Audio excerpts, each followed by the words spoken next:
भुसावळात तब्बल 3 लाखांच्या बनावट नोटा जप्त, तिघांना अटक. भुसावळ खानदेश लाईव्ह न्यूज प्रतिनिधी.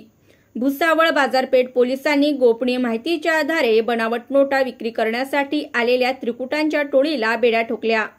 आरोपींच्या ताब्यातून सुमारे 3 लाख रुपये किमतीच्या बनावट 500 रुपयांच्या नोटा जप्त करण्यात आल्या. बुधवार दिनांक 4 सप्टेंबर रोजी सायंकाळी 6:30 वाजता झालेल्या या कारवाईने शहरात मोठी खळबळ उडाली आहे.